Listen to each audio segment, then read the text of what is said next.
Michel, Resistance chicks. France. It is Miss February 25th, 2017. She's on fire. Oh yes, here we go. Somehow she manages in that French love language to lay the smack It is down. time to do away with the EU. PU, as Pepe Le Pew would say. Down with the EU. Marie Le Pen, the front runner in the first round of France's upcoming president elections, had declared it is time to do away with the EU. Oh, she's on fire. Le Pen here is on fire, and I'm just kind of with the language barrier. There's like kind of a hop and a skip and a jump, but there's so much power in what she's saying because she's right. And she's righteous, and she's just on fire. She can't be backed down. Like saw her not put that headscarf on. Oh, you know yeah. what? She just knew what she was doing. She was going in there. She was putting it to the man, and she's here doing the same thing. Why? Because she knows she's right. And you only have this kind of power when you're either super, super, super right and righteous inside of you, or you're really, really evil. And this woman, she loves her country. She loves her people. She's trying to protect her people. Okay? And there's no way that we are going to be able to bring this to you in the power that she's bringing it. But I hope that we could give her some justice, because she's just so filled, whether she knows it or not, with the power of God to protect her people. That's what you do as a leader. Right. You protect your people. And She reminds me of Deborah in the Bible. This should be France's first woman president. She loves her people. She's When just like Deborah in the Bible, when there are no men to rise up, then you get women like Le Pen. when the men are like limpy, wet rags, as Nigel Farage would say, appearance of a low-grade black bank clock. Miss Merkel, you have the appearance of a nanny, of a sourpuss nanny, of an old sourpuss nanny. Okay. That's what she looks like to me. Get excited, because this is going to be fantastic. How did you become the leader of Germany? You're the appearance of a low-grade nanny, Miss Nanny McPhee. Merci, Madame Merkel. Thank you, Mrs. Merkel, to come here with your Vice Chancellor, Administrator of the Province of France. Mr. Vice Chancellor, I would have liked to address you as President of the Republic out of respect for your function. Par respect pour votre fonction, mais pas plus que votre But, same as your predecessor, vous you're not n'exercez acting cette as a présidence. president. Un président A president of the Republic cannot say sovereignty is declinianism, like you just Comme said, vous venez de le faire, parce que le président de la République because the est president garant de la guarantees Constitution the French française Constitution, et que le whose titre first title un concerns de la sovereignty. Constitution française est A president de la cannot souveraineté. continuously Un président de la République ne peut ignorer avec constance les ignore intérêts French de la France. interests, which is not to submit itself blindly to politics decided in Berlin, Brussels, or Washington. Son Her intérêt, interest votre is your devoir, task, and it's to Under the defend old Washington regime. c'est de its défendre sovereignty. sa souveraineté. It is not in her interest to give this saddening spectacle with France following Germany on migration issues, when Merkel irresponsibly says that we should welcome 800,000 refugees. You applaud. You do the same when she decides, a few days later, to suspend Schengen and wants to manage her borders, giving France the disheartening image of a country adrift on an issue essential for the security, wealth, and the defense of the French. We are Identity. bringing in all of these people. You have opened up our borders, and we cannot defend ourselves. I mean, France is in shackles, you people. Do you understand? This makes no sense. The EU makes no sense. It's like with Sweden, they don't recognize it. They've got these camps. Well, it was called the jungle. It's still there on these borders, and there's just tons of refugees. There's tons of crime, and they're just opening up. It's like if I have my house and there's 5,000 people outside, and I leave my doors unlocked. That's not smart, and she's upset about it, and you should be upset about it too. Is it nice? Is it wrong to say, look at all those people? You know what? I'm just gonna leave my doors unlocked. Come in, take whatever you want. We'll take care of you. We can't when there's that many people, and we don't know who they are. We don't know. Yeah. Stupid. Et à la défense de l'identité de la Hang on, pause that one more time. In defense of the French identity. These countries are losing their own identity, which makes them unique and beautiful. Viva la France. France's interest is as well not to advocate to Dr. Schabel when the continent's economic policy is decided, a policy that is responsible for mass unemployment, fragility, and our social protection systems collapse. What are you going to write down, Miss Merkel? You writing down something? On the contrary, it is to resist and to prevent Greece, other southern EU countries, and then France to enter in a bloody, vicious circle of austerity to save the euro and the German economic model. They all have to follow the German economic model. There's a reason why the EU got stuck in Brussels and never left. It's called POWER. Économique allemand de bas salaire. You both come here in a session to catch up because your European Union is collapsing, worsening migratory and economic assaults, and obliged to maintain itself with blackmail, threats, and intimidation. La intimidation.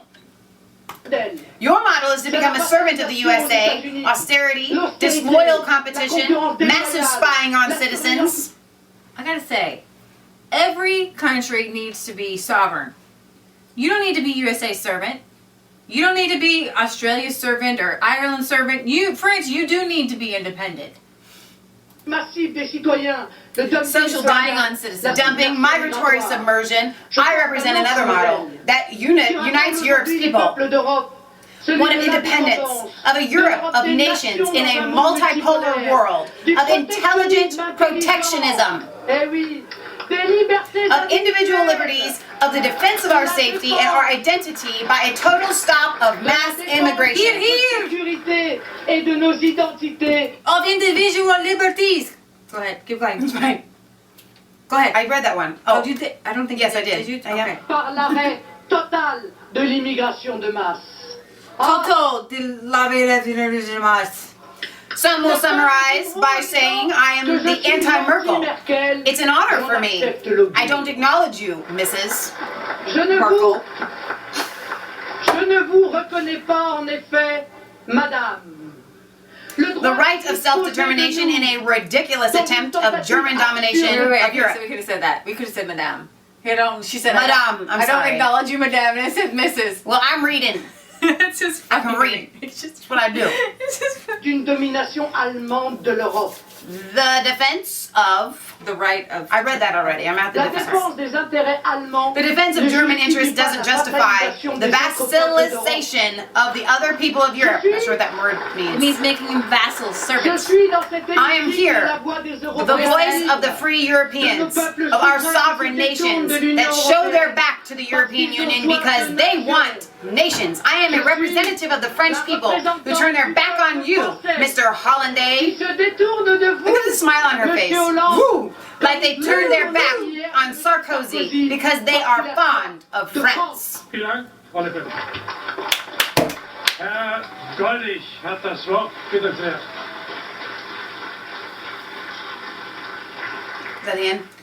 And this is Mr. Holland's reply to all the interventions. So, Mr. Holland, Hollande at the end, he addresses what she said, and we didn't want to go over it. It's a little bit in depth, but at the end here, he basically says, you know, Mr. Farage and his group of crazies want out, and I understand that we can't have the border countries facing all of the economic burden, but he basically says you're leaving, and he doesn't use the word globalist. He uses the word European sovereignty, which is their European kind of ideal of globalism. Right. And he's really, really upset, and he's really angry. But it's an interesting exchange here. Because you've got people cheering because what he's saying about them leaving is what they want, and then you got people cheering because they think that he's right because he's kind of saying for leaving you're stupid. So you have this cheering going on for. You want me to read it? I'll read it. Okay, read it with emphasis. Okay.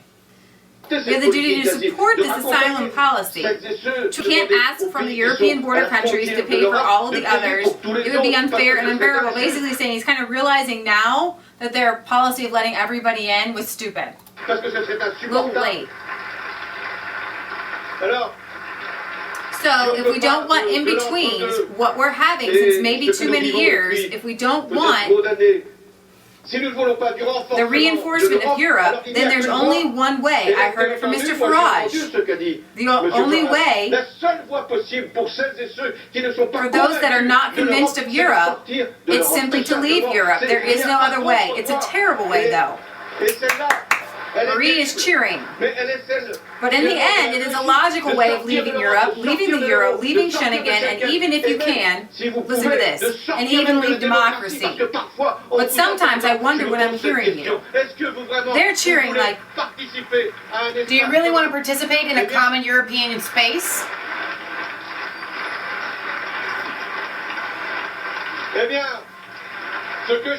Well, what I call for here is not to abandon sovereignty, but sovereignty itself, and that has nothing to do with sovereignism.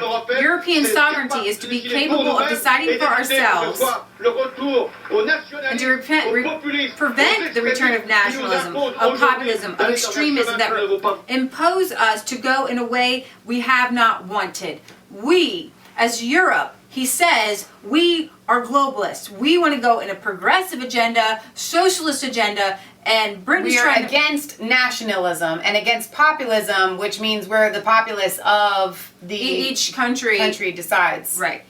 And you can listen to the cheers there of the people that are. So yeah. And you know what? And poor Merkel there, she was so dejected that she kind of feels like, okay, he stood up for me because I couldn't do it. Right. You know? Yeah, exactly. And he basically kind of, there was this fight here, and Merkel is saying, yes, we want out. And, you know, Le Pen, I'm sorry, is saying, yes, we want out.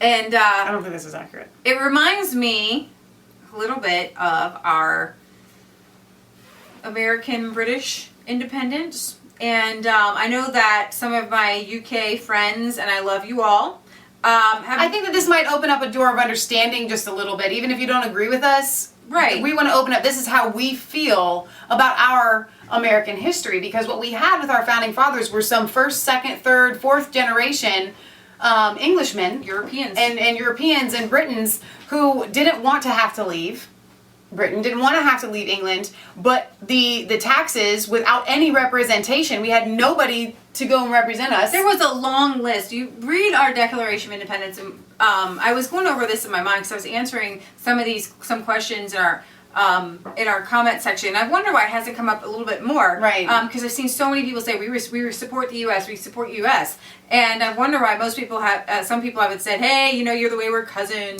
you know, you left us. And just to recognize that you really, here's Brussels is here, and France and England are relatively close. You're a hop, skip, and jump. You're a car ride away. You're a phone call away. You're a Skype away. You're a text away. You're an email away. But in America, you were a 3-week journey by boat at least away to a king who had, you know, pretty much unilateral power. Exactly. And he was making up rules and laws that got so heavy and so burdensome. And they tried and they tried and they tried. They had no representation in England. And like they could even go over on a boat. Right. It's a 3-week journey to get things back and forth. So basically, the king was using the English colonies as like making money. A money-making scheme. And people in America were like, hey, we want to make our own rules. We want to make our own laws. Had somebody else been in power at the time in England, this whole thing might have gone down differently. Right, exactly. Okay? But because of the way that it was happening, so I think... But here's the thing, with the European Union, it's not entrenched with a king yet. You have a president, but they don't have a military. Right. Because the EU doesn't have a military yet, you have a chance to vote your way out. The American colonies had no chance to vote. They weren't represented. So Right. I just wanted to drop that in there. Because there were so many people that really wanted, they didn't want war, they just like, we can figure this out. There were so many of our constitutionalists that were so against going to war. Right. You know, and it was like, listen, it was the only way. And so I feel throughout all of this, such a bond to kind of be able to heal that rift Right. that was done 250 years ago.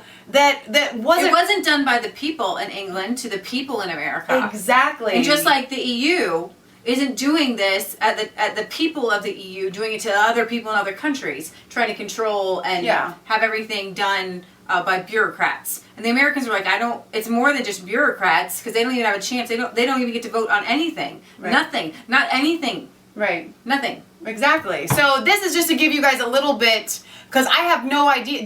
There is so much about the UK and other parts of Europe that we just are not taught in school. Right. And so I'm going to assume, and I'm pretty sure rightfully, that there's a lot about the American history that you guys aren't taught either. So we welcome you guys to present to us what you're taught and have an open dialogue. And I want to encourage both sides, if this dialogue gets opened, to be very respectful and loving and kind and understand where the others. Years later, let's go from where we are right now. Exactly. But we can talk about the past, and we should do so in a mature, civil, loving, caring manner. Because you know what, guys? We're all on the same team right now. Because immediately after American independence, we sent delegates and everybody was patched back up. Here we go. We're going to do our thing. Right. So why can't we now? Exactly. So, yeah. And so this is just, I think it's a really exciting time. And that's what happened with the European Union as well. Yeah. Piss patch. I don't know what I'm talking about. You didn't say. I don't even know. I just made that up. Pitch patch. Make up word. Patch, welcome together. Like, comment, and this is Leah Michelle signing off for Resistance Chicks. Oh, I thank you for coming to our French version. Hey, oh. Okay, fine. We learned our French accent from Pepe La Bune. All right, okay. This is the end. We're la, done now. La, la, la. You guys know the routine. Subscribe. Michelle, my belle. Oh my gosh. So you'll be singing. That's another song. Why do you combine all those songs?